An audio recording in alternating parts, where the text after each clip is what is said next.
Good evening and welcome to Tucker Carlson Tonight. Just about 24 hours ago, the president issued a sweeping declassification order. He gave his Attorney General William Barr broad authority to find and release any documents related to domestic surveillance, spying, by American intelligence agencies over the course of the 2016 campaign. You'd think everyone would like this. You'd think it would qualify as Donald Trump's least controversial decision as president. Everyone in Washington says, we love transparency. Democracy dies in darkness, the Washington Post reminds us every morning. Even now, members of Congress are calling for the impeachment of the president because portions of the Mueller report were redacted. Let's see everything, they're telling us. Okay, let's do that. The president suddenly appears to agree with them. Let's see everything. So how did the left react when he suggested that? Not well. Watch this. In the end, this is all part of a pattern of politicizing our Justice Department instead of allowing justice to be done. I know it sounds like The Onion, but it's true. It just also may bring a tear to your eye. To quote a former high-level DOJ official, this is a grotesque abuse of the intelligence community. This is an attempt by the president to let the women and men of the intelligence community know, FBI agents and others know, that if you investigate him, he's going to come after you. Right. That Bill Barr and others are going to come after you. Third investigation of the same material, just designed to further the propaganda against the Mueller investigation. Politicizing the Justice Department. That's what they're concerned about, they're telling us.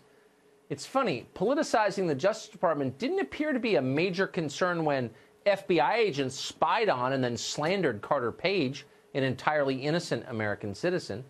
When another two FBI agents were caught talking about an insurance policy against Trump becoming president and then promising to stop him, that wasn't politicizing the Justice Department either, according to them. Neither was the fired head of the FBI leaking memos to the press through a sympathetic left-wing law professor to make a political case. None of that was politicizing the Justice Department. But an attorney general declassifying documents that already exist that he had nothing to do with creating, well, now we've gone too far.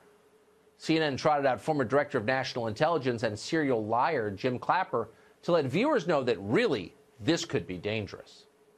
Concerning because there's already been so much information declassified already that particularly in the form of the Mueller report and the previous indictments going back to our original intelligence community assessment that we did in January of 17. So I wonder what else is going to be declassified that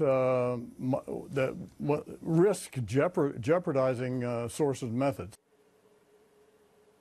Precisely. He's concerned that the FBI's methods might become public, and that's exactly what we need to know a lot more about, the FBI's methods. The FBI has a lot more power than any single government agency. Its agents can legally break down your front door and shoot you.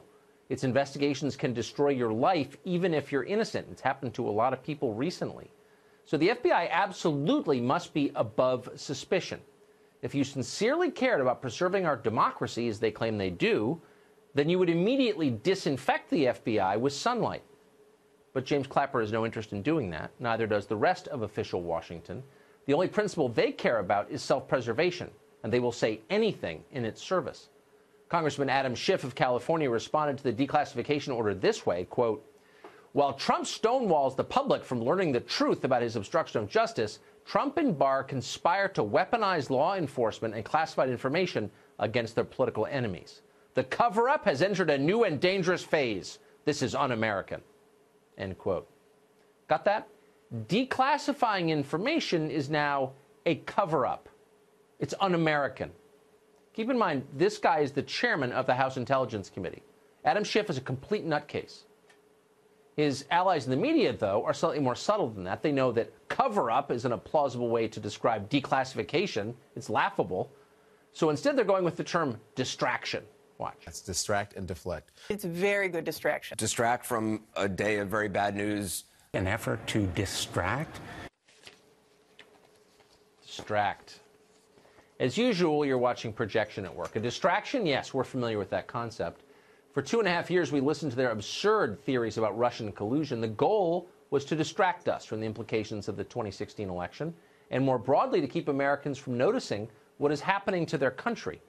The dying small towns, the needles and garbage flooding the big cities, the overrun border, the Middle Eastern wars that persist for no reason, the grotesque and growing income inequality on the coasts, the rise of China abroad, etc. These are actual problems. In some cases, they're full-blown crises. They need solutions and serious people to think about those solutions. Every day this farce about Russia and cover-ups continues is another day that America gets weaker and more divided. After a while, you begin to conclude it must be intentional. There's no other explanation for it.